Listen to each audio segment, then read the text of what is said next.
Have you ever wondered or been asked, where does the Jamaican accent come from?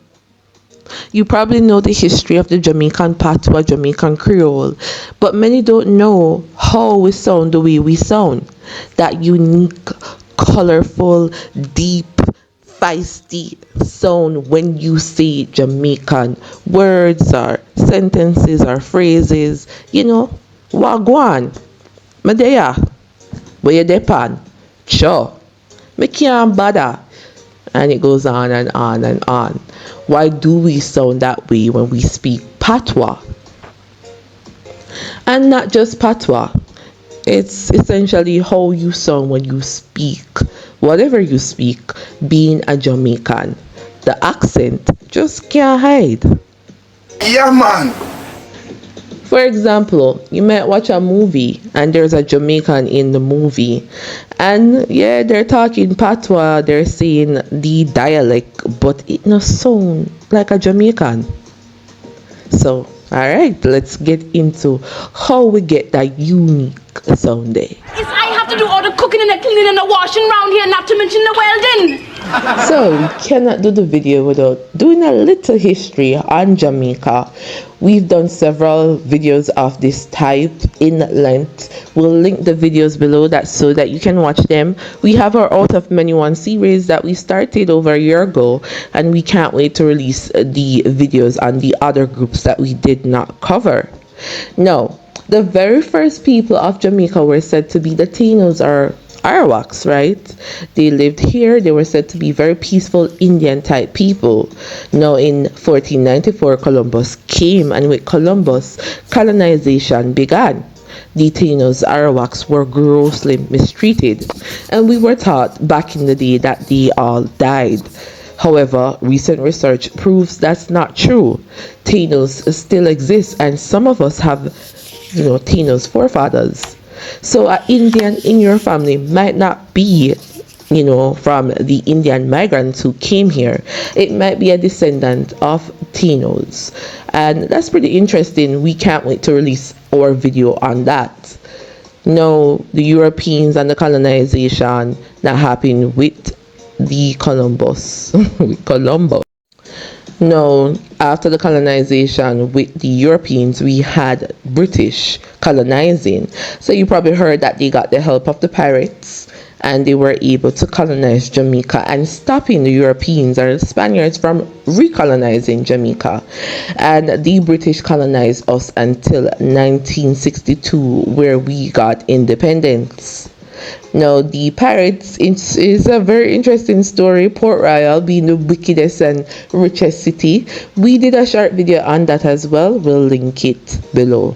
But there's so much to explore and unpack in that. So we plan to do more on that.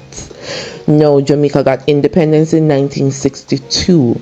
And the mixture, the melting pot of races, we have the Africans, right? We're 90% descendants of Africans. So we have the Africans, the Europeans, the different groups would be the Chinese, the Indians, the Africans, the Germans, the Jews, the Irish, and a few others. So Jamaica is said to be the melting pot of races, though 90% descendant in a way of Africans, that is.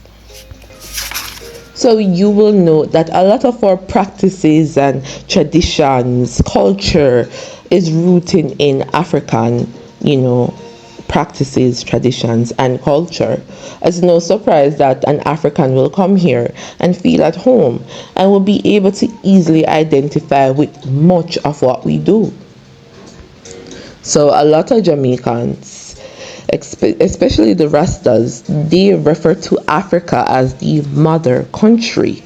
And you probably heard of Marcus Garvey and us having the African pride and all that, which we will discuss in another video. Alright, so to the accent. Some believe that the accent is a mixture of the different influences that we had here during colonization and slavery. So the Africans, the Spanish, the English, and so forth. while some research shows that it is an Irish-based accent.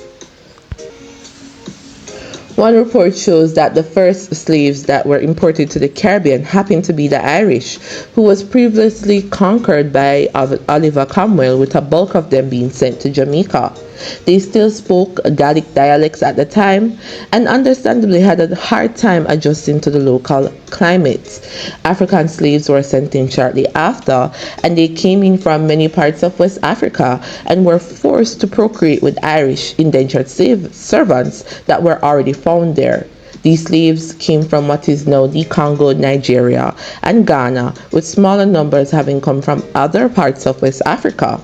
Sooner or later, their respective speech forms would get melted together under the weight of the English that was spoken by the administrators and overseers, who were usually of Scottish and Welsh origin. So someone said to bear in mind there was a continuous influx of Scottish and Irish migrants throughout the days of the British rule as well. So what you call the Jamaican accent could be found along Western Ireland and Dublin, mixed with a certain West African flavor.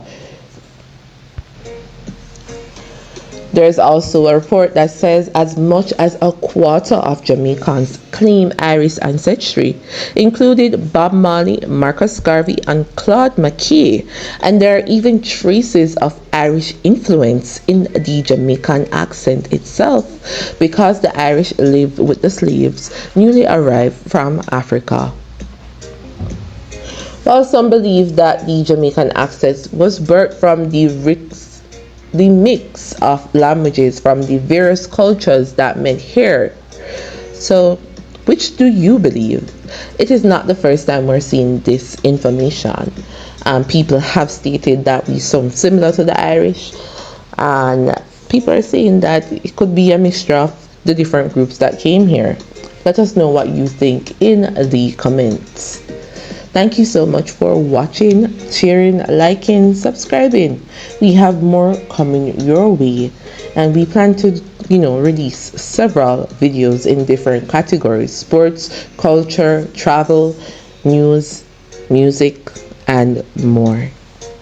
Bless up always.